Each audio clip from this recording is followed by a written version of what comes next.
Bien. La donación autóloga, entonces, cuando hablamos de donación autóloga, necesariamente tenemos que hablar también de transfusión autóloga, porque van unidas, ¿ya? Les dejo acá dos artículos interesantes que pueden complementar el resumen que hoy día vamos a revisar, y también desde esos dos autores yo tomé, ¿cierto?, algunas de las información que les voy a entregar hoy día, ¿ya?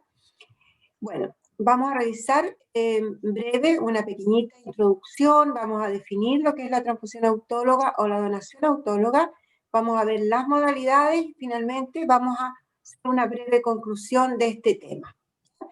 A modo de introducción, entonces, comentarles que esto nace por el temor que empieza a presentar ciertos los pacientes de recibir sangre homóloga, y con los temores, sobre todo en el tiempo cuando aparece el VIH, ¿ya? Entonces, el miedo de adquirir enfermedades transmisibles por la sangre hace que la gente, ¿cierto?, comience a preguntarse, bueno, ¿por qué yo mismo no me puedo donar sangre? Pero el tema es complejo, es interesante también, porque hay que ser lo suficientemente sano para ser donante y estar lo suficientemente enfermo para requerir una transfusión. Entonces, esa dualidad, ¿cierto?, es la que hoy día vamos a tratar de entender, ¿ya? Por lo tanto, ¿cierto?, los pacientes que se van a elegir para estos programas de transfusión autóloga o de donación autóloga son aquellos pacientes que van a tener una cirugía programada. Esto no puede ser una situación, ¿cierto?, de emergencia, sino que hay aquellos pacientes que van a tener una cirugía electiva, ¿cierto?, con una fecha próxima, y que en esa cirugía van a requerir transfusión sanguínea o transfusión de glóbulos rojos, ¿cierto? Entonces, ¿qué personas? Al tiro pensamos, bueno, ¿quiénes pueden ser esta pacientes que están lo suficientemente sanos para ser donantes y lo suficientemente enfermos para recibir una transfusión? Y ahí entonces, ¿cierto?, yo creo que les salta a ustedes inmediatamente pensar en los pacientes que van a recibir una cirugía de tipo traumatológica, ¿verdad? Pacientes o deportistas, personas que son aparentemente sanos, pero que una dificultad, ¿cierto?, una situación específica los lleva a tener que ser asistidos a través de una cirugía, que va a requerir transfusión sanguínea, ¿cierto?, durante la operación o posterior a ella. Y esos entonces van a ser los pacientes ideales para este tipo de programa, ¿ya? Hay que planificarlo, ¿cierto? El paciente donante tiene que estar muy claro de cuál es la situación que va a ocurrir, ¿cierto?, en este programa, ¿ya? Por lo tanto, veamos entonces qué es la donación transfusión autóloga, ¿cierto?, que va unido. Es un proceso de extracción, conservación y reinfusión de la sangre o de sus componentes en el mismo paciente. El paciente entonces es el propio donante y receptor. Tenemos que tener en claro que este programa de donación, transfusión autóloga no excluye, ¿cierto?, la sangre o la transfusión o el uso de la sangre homóloga, ¿ya? Lo puede disminuir, puede no necesitarlo, pero no necesariamente lo excluye, ¿ya? Fíjense la diferencia con féresis, ¿ah? No vayan a confundir, que también hay una definición un poquito similar, ¿cierto? Pero en este caso nosotros conservamos por un periodo de tiempo determinado. En la féresis, ¿cierto?, la menstruación era inmediata, ¿ya? Eso es importante recalcarlo en este minuto. Existen diferentes formas de manejar estos programas, bien digo, de donación, transfusión autóloga. Y las modalidades son, ¿cierto?, la donación autóloga por predepósito, número 1, número 2, la hemodilución aguda normovolémica, la número 3, la recuperación intra o postoperatoria, ¿ya? Estas modalidades no son excluyentes entre sí, ¿cierto? Pueden ser compatibles unas con otras. Y revisaremos entonces cada una de ellas. Partamos por el programa por predepósito, que esta sería también la más común, ¿ya? Se trata entonces de extraer, de analizar, ¿cierto?, como corresponde las unidades extraídas, eventualmente hemoderivar, si es que se requiere algún hemocomponente específico, y conservarlas hasta el momento de ser utilizadas. Estas unidades, ¿cierto?, se van a reinfundir durante, como habíamos dicho, o posterior a la cirugía, pero lo interesante es que sean en sentido inverso a la fecha de extracción. Dicho de otra manera, ¿cierto?, vamos a transfundir primero las unidades más recientes, las más frescas, ¿ya? Y vamos a ir dejando entonces las que han sido conservadas por un tiempo mayor. Con respecto al paciente donante y con respecto, ¿cierto?, a los criterios de selección de estas personas, si analizamos la edad, para este tipo de programas no hay límites de edad, o sea, pueden entrar personas, ¿cierto?, mayores de 18 años como también menores de 18 años. Lo importante es que cada una de estas personas tenga la capacidad de entender el procedimiento y que además, ¿cierto?, tenga un buen acceso venoso, porque ustedes van a considerar que va a estar siendo, ¿cierto?, flebotomizado con bastante frecuencia. Por lo tanto, ¿cierto?, tiene que tener un acceso venoso que sea asequible, ¿ya? Los niños obviamente tienen que tener autorización por escrito de sus padres o sus tutores. Con respecto al peso, es importante, ¿cierto?, que se mantenga, ojalá, el peso superior a los 50 kilos para que no se le extraiga más del 10 o el 12% del volumen total sanguíneo, ¿cierto? También lo vimos ayer en la disertación de sus compañeros, hablamos de esto. Es importante porque tiene consecuencias, ¿cierto?, extraer un volumen superior, ¿ya? Pero entonces, si llegásemos a tener un paciente donante que pesa menos de 50 kilos, se le puede atender, o sea, no es motivo, ¿cierto?, que lo descartemos, pero habría que hacer algunos ajustes y esos ajustes tienen que ser en absoluto circuito cerrado. Si no pueden asegurar el circuito cerrado, ¿cierto?, más vale no hacerlo. Pero entonces, ¿cierto?, existen un par de formulitas muy sencillas que se pueden aplicar para calcular. Y ahí las tienen ustedes en pantalla, ¿cierto? Para calcular el volumen a extraer, tenemos que considerar el peso del paciente. Pongamos un ejemplo que pese 45 kilos, lo multiplicamos por 450 ml, que es el volumen, ¿cierto?, que se saca a un paciente normal que pesa más de 50 kilos, y se divide por 50, ¿cierto? Ese volumen, perdón, ese resultado nos va a dar el volumen a extraer, que en el ejercicio que estamos haciendo, si ustedes lo calculan, sale, ¿cierto?, 405 ml de sangre a extraer. Pero ahí viene un segundo problema. Nosotros sabemos que para 450 ml de sangre a extraer, la bolsa contiene, ¿cierto?, de manera estandarizada, 63 ml del anticoagulante.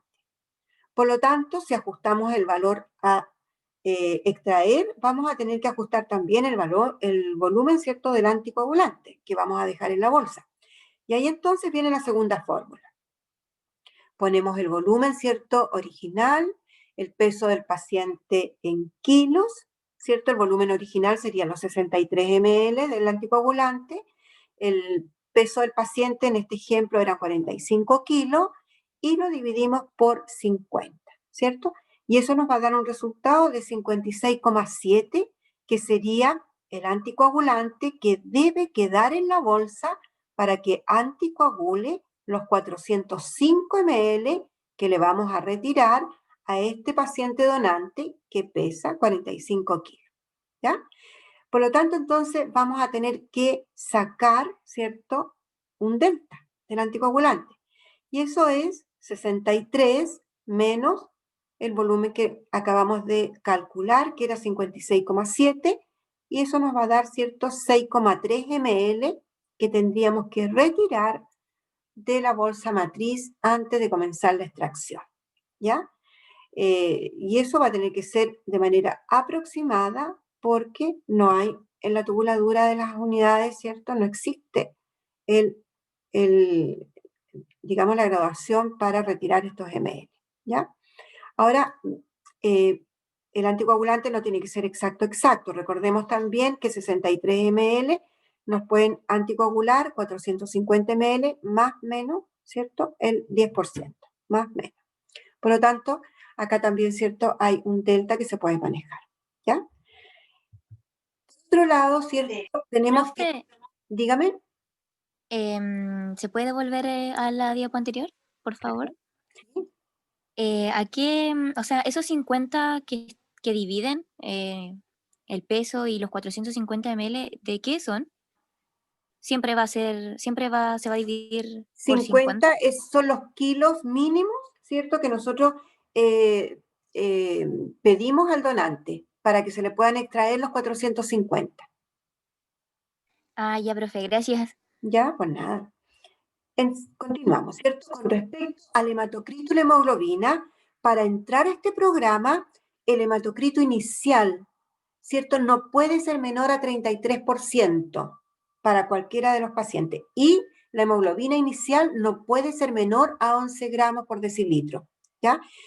Fíjense que estamos pidiendo un poquito menos, ¿cierto?, los valores referenciales habituales. O sea, ¿por qué? Porque son, ¿cierto?, compatibles con los procesos fisiológicos. Por lo tanto, estos serían los valores mínimos con que la persona puede ingresar, ¿cierto?, al programa, ¿ya? Y con respecto a la presión arterial, también lo importante es que sea una presión, ¿cierto?, sistólica y diastólica bastante conservada, ¿cierto? Pero puede estar entre estos rangos, de entre 90 y 160 la sistólica y la diastólica entre 50 y 90. Si ustedes se dan cuenta, los parámetros que estamos acá analizando son un poquito más tolerantes que los parámetros de un donante habitual. Estos son parámetros, ¿cierto?, con un poquito de mayor flexibilidad, ¿ya? Contraindicaciones absolutas. ¿Qué personas no podrían ingresar a este programa de autotransfusión, ¿cierto? Serían personas que están con alguna infección activa, ¿cierto? Alguna bacteremia, ya sea transitoria, ¿cierto? O si es permanente, bueno, mucho, mucho peor, ¿cierto? No, no puede simplemente ingresar al programa, pero una persona que esté con una infección activa, ya sea viral o bacteriana, no podría, ¿cierto?, ingresar a este sistema. Las enfermedades hemorrágicas severas o personas que estén con tratamiento anticoagulante también deben ser bien evaluadas. Sobre todo hay que tener en mucha consideración en que no solo, ¿cierto?, son estas pruebas de coagulación básicas las que hay que mantener normales, sino que también la actividad de las plaquetas, ¿ya? Recordemos que las plaquetas pueden estar normales en su número, pero podrían presentar alguna deficiencia de funcionalidad. Por lo tanto, ¿cierto? Esto podría también traer consecuencias a las personas que están siendo sometidas a flebotomías frecuentes, ¿ya? Así que también hay que tener claro, ¿cierto?, de que estas personas tienen todos los parámetros de los análisis de anticoagulación normales. Las personas con neoplasia también, ¿cierto?, no son las mejores candidatas a estos programas y si es que hay alguna neoplasia que está muy circunscrita y está muy acotada y el médico da la autorización, tiene que venir entonces con el informe médico para que nosotros podamos hacer la evaluación en el banco de sangre. Y por supuesto que los embarazos complicados tampoco son, ¿cierto?, situaciones que pudieran poner de candidato a la persona que lo tiene, ¿ya? Contraindicaciones relativas y que tienen que ver solo con resolución médica son la epilepsia, cuando personas, ¿cierto?, han podido entrar al programa, cuando presentan ataques epilépticos muy a la distancia en el tiempo, las personas que tienen arritmias, estenosis aórticas, cardiopatías isquémicas, valvulopatías o enfermedad tiroidea. Eso va a depender del médico tratante y también, ¿cierto?, que pase por el Comité de Medicina Transfusional para que sea bien evaluada el diagnóstico previo, ¿cierto?, al ingreso de este programa, ¿ya? ¿Qué es lo que se hace en términos generales? Esto va a depender, obviamente, ¿cierto?, de los procedimientos y los procesos que estén indicados en cada uno de los servicios de medicina transfusional, pero en términos muy generales, ¿cierto?, lo que nosotros hacemos es lo siguiente.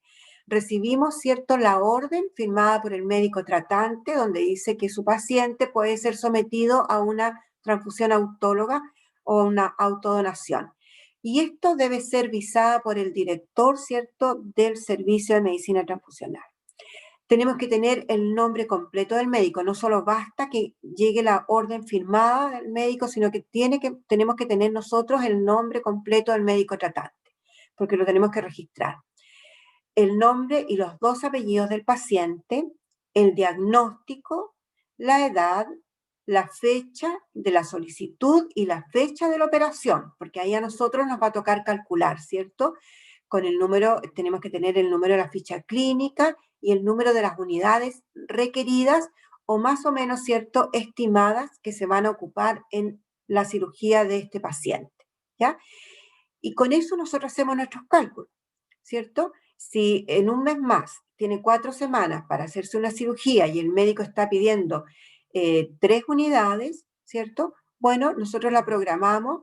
La última va a ser 72 horas antes de la cirugía y de ahí, ¿cierto? Hacia atrás contamos una semana y una semana distinta, ¿cierto? Y podemos entonces captar las 3 unidades. Estos programas son también apropiados para las personas que no requieren tantas unidades sanguíneas, porque si no ustedes comprenderán, ¿cierto?, que la situación del paciente se va a tornar también un poco de mayor riesgo, ¿cierto? Por eso entonces, una vez que nosotros tengamos todo esto, tomamos el hematocrito y la hemoglobina para recién decidir si va a ingresar o no al programa de autotransfusión, ¿ya? Cuántas unidades requiere, cuál es el hematocrito y la hemoglobina de inicio, si son menores a lo requerido, ya sabemos que tenemos que descartar, ¿cierto?, a este paciente y avisar al médico tratante. De lo contrario, ¿cierto?, puede iniciarse entonces la atención de este paciente una vez que se hayan programado las fechas respectivas para las extracciones. Ustedes me van a preguntar, y antes que me pregunten, yo me adelanto, ¿se le hace entrevista a este paciente? ¿Se le trata de la misma manera que a un paciente, a un donante normal? Sí, se le hace la entrevista, ¿cierto?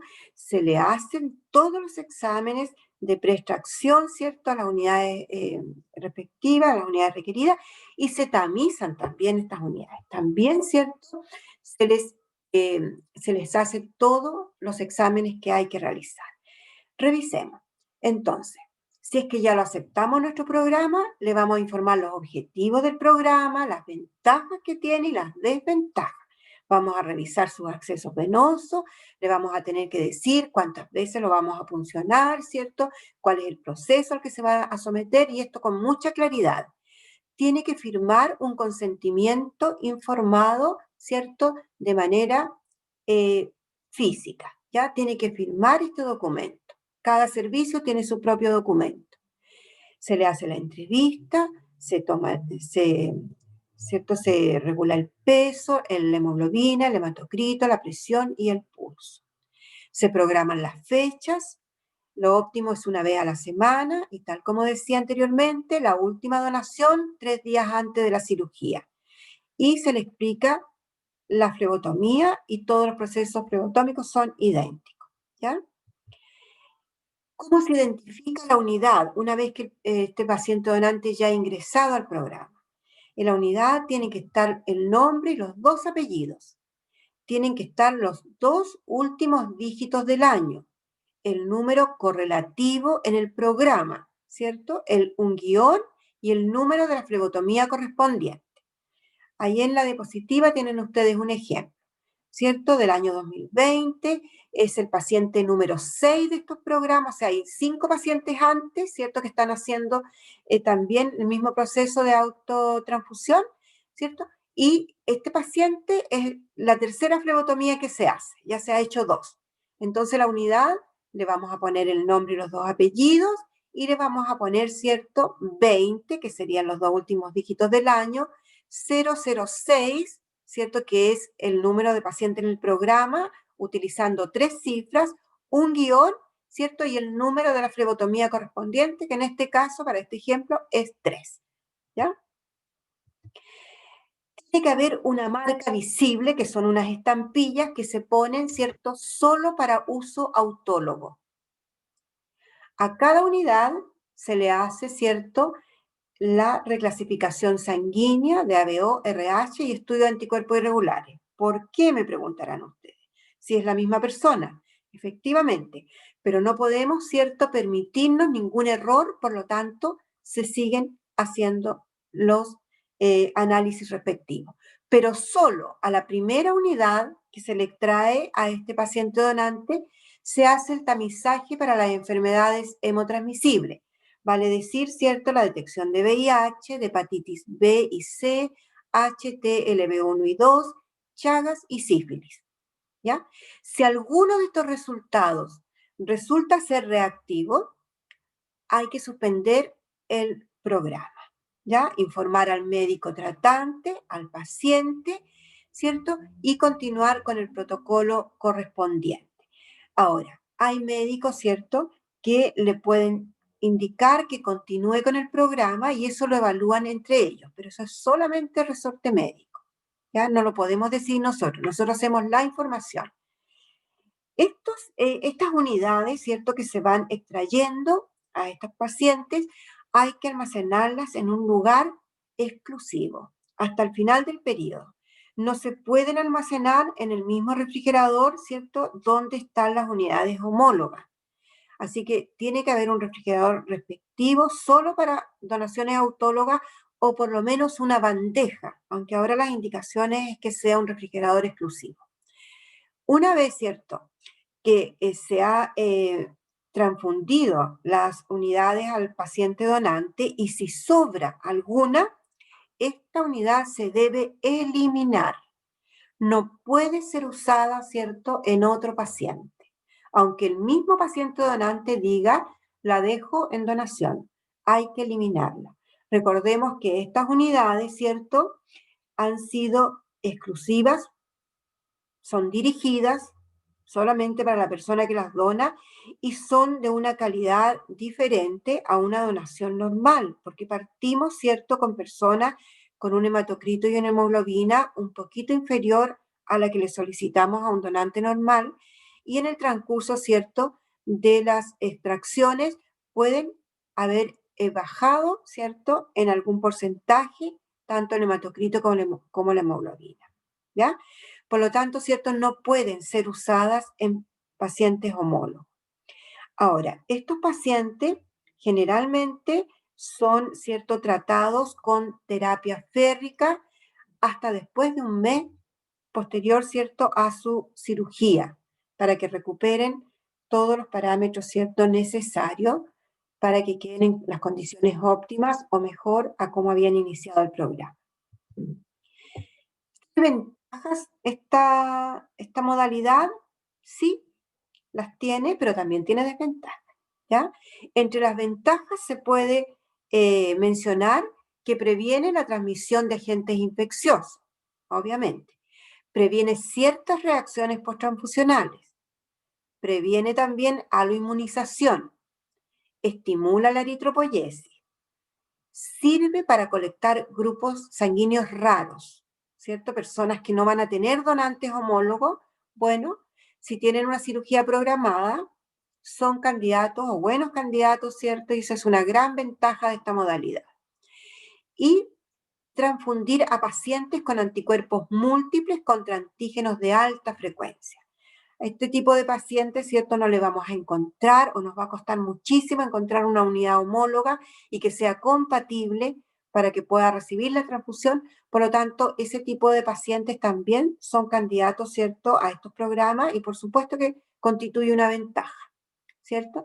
Pero dentro de las desventajas contamos, ¿cierto?, que se pueden prevenir la transmisión de reacciones adversas en el donante, pero no se pueden eliminar, ¿cierto? Se aumenta el costo.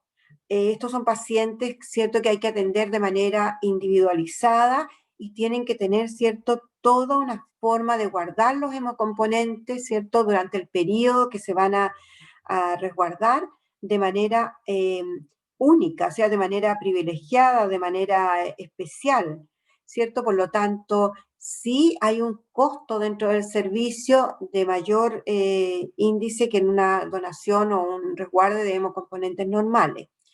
Y requiere también una especialización y una organización, ¿cierto?, adecuada del banco de sangre, registros especiales, ¿cierto?, análisis personal también capacitado que atienda este tipo de paciente donante, ¿ya? Así que dentro, como ustedes pueden ver, las ventajas y las desventajas hay que evaluarlas para cada persona, ¿cierto? Y en algunos casos las ventajas son muy superiores a las desventajas. Ahora, dentro, ¿cierto?, de los procesos de extracción, pueden ocurrir los mismos accidentes de extracción que pueden ocurrir en un paciente normal, ¿ya? En un donante normal. Por lo tanto, esas no las sumamos ni como ventaja ni como desventaja, sino que simplemente, ¿cierto?, son situaciones a las que puede ocurrir en cualquiera de las dos situaciones, ¿ya? Otra de las modalidades que le había comentado al principio era la hemodilución preoperatoria. Y esta consiste, ¿cierto?, en extraer la sangre antes o después de haber sido aplicada la anestesia. Y se reinfunde, ¿cierto?, con alguna solución electrolítica o algún expansor volumétrico para que el paciente mantenga su presión, ¿cierto?, sanguínea de manera adecuada.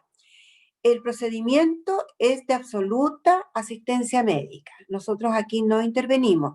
Lo único, ¿cierto?, que podemos hacer es que las unidades extraídas, ¿cierto?, las podemos mantener a resguardo mientras se realiza la operación, que hay operaciones que duran muchas horas, ¿cierto? O en algún momento si requieren de algún proceso de centrifugación de parte del banco, separación de algún hemocomponente, nosotros podemos actuar. Pero este procedimiento, ¿cierto?, tiene también un objetivo médico. Muchas veces los médicos quieren, ¿cierto?, extraer la sangre antes de la operación a su paciente para bajar el hematocrito y dejarlo, ¿cierto?, alrededor del 25% para que disminuya la viscosidad, facilitando entonces la perfusión tisular. ¿Ya? A veces esto es a propósito. En pacientes no anémicos se puede remover hasta un cuarto de su volumen y reemplazándolo por expandidores volumétricos, ¿cierto? Y en ese caso el banco de sangre solo puede proveer con insumos y con los análisis respectivos, ¿cierto? Pero no más que eso, todo lo demás lo hace el médico. En relación al rescate de sangre, que es la tercera modalidad que se puede hacer durante la operación, ¿cierto? Existen modalidades distintas y pueden ser automatizadas o manual. Y también existen muchísimos equipos en el mercado, ¿cierto?, que ofrecen estas posibilidades, ¿cierto?, de rescatar la sangre desde el lecho operatorio. Ya también esto es, ¿cierto?, de responsabilidad del equipo quirúrgico, nosotros no intervenimos y básicamente, a pesar de que existen muchos modelos, como les mencionaba, ¿cierto?, en general lo que hacen estos equipos es aspirar la sangre desde la herida, ¿cierto?, desde el lecho operatorio, anticoagularla, perdón, pasarla por los filtros respectivos que traen estos equipos, lavarlas, resuspender el hematocrito con suero fisiológico al 50% y reinfundirla. O sea, en el fondo lo que se recupera son solamente glóbulos rojos.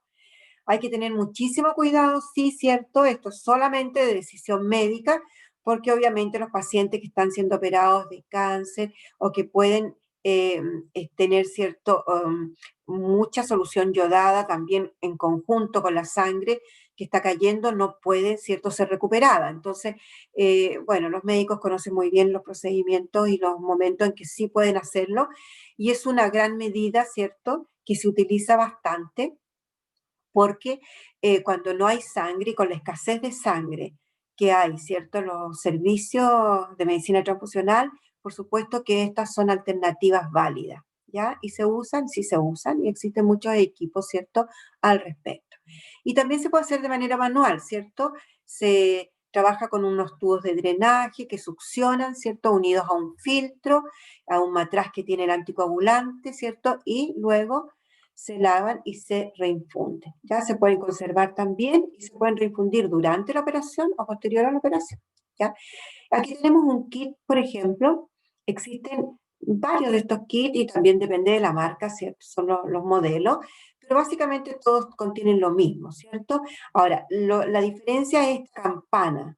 Esta campana, ¿cierto?, es de diferentes volúmenes. En este caso, ¿cierto?, el dibujo muestra una campana de 125, pero hay de 75, de 225 y de otros volúmenes también, ¿ya? Entonces, esto nos muestra, ¿cierto?, una bolsa de recogida de desechos con sus respectivas mangueras de succión, ¿cierto? Y la bolsa, el filtro por donde va a pasar, ¿cierto? Y la bolsa donde se va a rescatar para que posteriormente sea lavada, ¿cierto? Y después reinfundida al paciente, ¿ya? Los beneficios de estos kits, que son manuales, es que se hacen en circuitos completamente cerrados, por lo tanto, ¿cierto? Se puede aminorar la posibilidad de infecciones o de contener infecciones en la unidad, ¿cierto? El reservorio tiene una capacidad de 4 litros, ¿cierto? El reservorio que succiona, tiene una mayor capacidad de filtración de la calidad de la sangre recogida, tiene un ensamblaje preformado, así que es muy fácil de utilizar el equipo, flexibilidad en volumen para producir también plasma rico en plaqueta y procedimientos de lavado. Es un activador autólogo de la trombina en procedimiento de plasma pobre en plaqueta y plasma rico en plaqueta, no es tóxico, no pirógeno y está absolutamente esterilizado. ¿Ya? Así que ahí tienen varios modelos, ¿cierto? Algunos de estos también son compatibles con féresis, como el Salcotrans, por ejemplo, ¿cierto? Si se le ponen los equipos diferentes, pueden ser tanto usados para féresis como para autotransfusión por rescate, ¿cierto?, de sangre desde el lecho operatorio. Ya son varios modelos, pero básicamente, ¿cierto?, todos tienen su campana de centrifugación, de lavado, ¿cierto? Y las campanas para desechos y los filtros apropiados. ¿Ya? Finalmente, la conclusión de este tema. Podemos entender, ¿cierto?, y concluir que la transfusión autóloga por predepósito, esa modalidad, es opción para algunas personas, ¿cierto? Ya decíamos que estén lo suficientemente sanas, lo suficientemente enfermas para requerir la transfusión, pero además, ¿cierto?, que requieran pocas unidades, con ciertas condiciones, que tengan un hematocrito y una hemoglobina óptimos para iniciar el programa, etcétera, etcétera, ¿cierto? Decíamos también que las modalidades no son excluyentes entre sí. Puede una persona hacer una transfusión por predepósito, ¿cierto? Hacer una donación por predepósito, perdón, y también requerir, ¿cierto?, una transfusión desde el lecho operatorio, ¿cierto? Por succión del lecho operatorio. Entonces, puede ser, ¿cierto?, combinadas las modalidades. La técnica de rescate manual tiene capacidad limitada. Obviamente solo, ¿cierto?, captamos glóbulos rojos y la capacidad, ¿cierto?, no es de todos los glóbulos rojos que caen, ¿cierto? Mucho se hemoliza, mucho, ¿cierto?, queda adherido a coágulos, por lo tanto no pueden ser rescatados, pero una cantidad limitada de glóbulos rojos sí puede ser, ¿cierto?, salvada y puede ser utilizada. El rescate automatizado tiene mayor capacidad, ¿cierto?, de rescatar glóbulos rojos y hay que evaluar siempre la calidad de estos glóbulos recuperados. ¿Ya? Hay que hacer periódicamente análisis, ¿cierto?, de cuál es la viabilidad de estos glóbulos recuperados y cuánto es, ¿cierto?, la hemólisis que se produce, que uno se da cuenta de ello por los lavados, ¿cierto? No se requieren pruebas de compatibilidad y eso por supuesto que es también un gran beneficio, ¿cierto? Hay una economía previa porque las pruebas de compatibilidad, si bien es cierta, no son complejas de hacer, pero sí requieren cierta instrumentación, material y por supuesto, ¿cierto?, el tiempo del profesional. ¿Reduce la demanda de unidades homólogas? Claro que sí. Acordémonos que no solo pueden usar sus propias unidades, ¿cierto?, sino que también podrían utilizar unidades homólogas, ¿cierto? Y hay algo que yo no mencioné al inicio, pero que podría ser válido, que esta también es una modalidad interesante para los testigos de Jehová, ¿ya? Los testigos de Jehová, ¿cierto?, que no reciben sangre homóloga por ningún motivo, pueden acceder a estos programas de autotransfusión, generalmente, ¿cierto?, cuando se les ha explicado claramente de qué se trata y cómo es su propio tejido, muchas veces ellos sí acceden, ¿cierto?, a participar de estos programas, ¿ya? ¿Consultas? ¿Dudas al respecto? Profe, yo tengo Profe, una consulta. Dígame, Respecto a la fórmula del volumen, dígame. ¿esta fórmula solo se tiene que realizar cuando el paciente pesa menos de 50 kilos? Así es. Cuando Ah, pesa ya. menos de 50 kilos y además, fíjate tú, acuérdate que son 50 kilos, se le sacan 450 más menos el 10%, ¿cierto? Sí, Entonces, si no cabe dentro de ese rango, nosotros podemos ajustar el volumen de la bolsa, ¿ya? ya, profe. Muchas gracias. profe, Dígame. a mí no me quedó claro a este paciente que se le va como, a ver, usted dijo que se le extraía sangre la última, antes de no, a las 72 horas antes de la operación, ¿cierto? Así es, Y cada semana, ¿o no? O algo claro. así.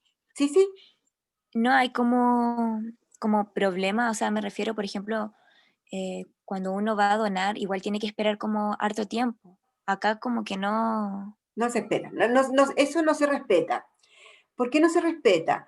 Porque, bueno, nosotros entre cada programa tenemos que ir revisando el hematocrito y la hemoglobina. Si cae mucho, ¿cierto? Si decae por sobre los 33 para el hematocrito y bajo, ¿cierto? La hemoglobina de los 11, habría que analizar si es que el paciente va a continuar o no en el programa.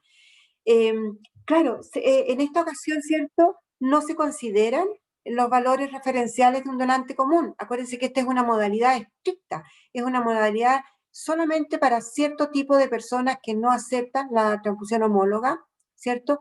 O que están en condiciones de poder autodonarse y así evitar, ¿cierto?, la aloinmunización, personas con grupos sanguíneos raros o con alta cantidad de anticuerpos irregulares, ¿cierto? A estas personas hay que hacerle estos programas. Ahora, la preocupación tuya, a ver, no sé si te entiendo bien, pero tu preocupación es que queda en desmedro fisiológicamente con respecto a un donante común,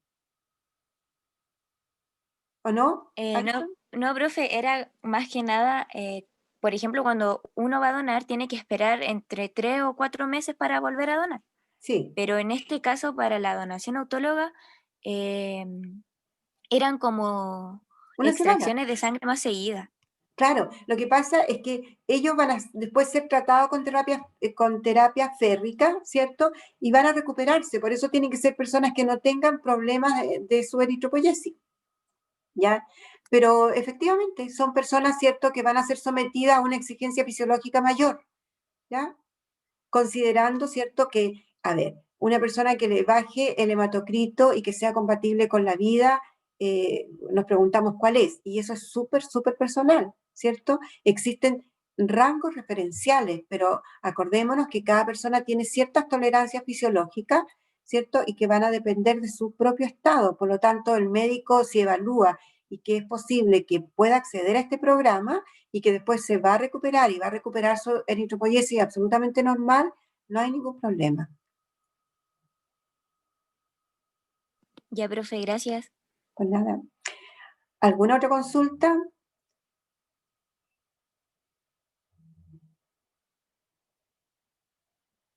¿Les queda claro entonces?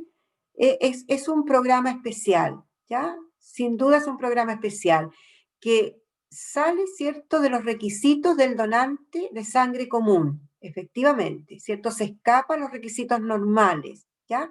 Es un programa absolutamente especial. ¿Para qué tipo de paciente? Para cierto tipo de paciente, como lo decíamos, ¿cierto?, en la conclusión.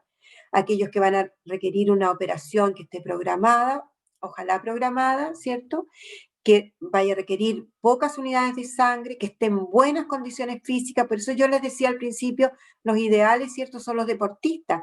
De repente, ¿cierto?, un futbolista que requiere una operación a la rodilla, ¿cierto?, al menisco, que son operaciones que sangran bastante, ¿verdad? Y que son además pacientes donantes que tienen muy buena salud y probablemente no ingresen al programa con un hematocrito de 33, ¿cierto? Lo más probable es que ingrese al programa con un hematocrito de 50, ¿cierto? Entonces, sí pueden perfectamente donar estas unidades sucesivas sin que esto afecte su condición fisiológica, ¿cierto? De ninguna manera, ¿ya? O que por lo menos vayan a recuperarse muy prontamente, ¿cierto? Y por eso se indica que van a quedar con algunos suplementos por generalmente un mes después de haber sido sometidos a la operación. ¿Tenemos más dudas? Parece que no. Damos No, por, profe. damos por terminado entonces la clase, se las voy a subir, ¿ya? Y nos encontramos la próxima semana, ¿ya? Ya, Cuídense, no profe, salgan, gracias. pórtense bien. Chao, Chao. hasta luego.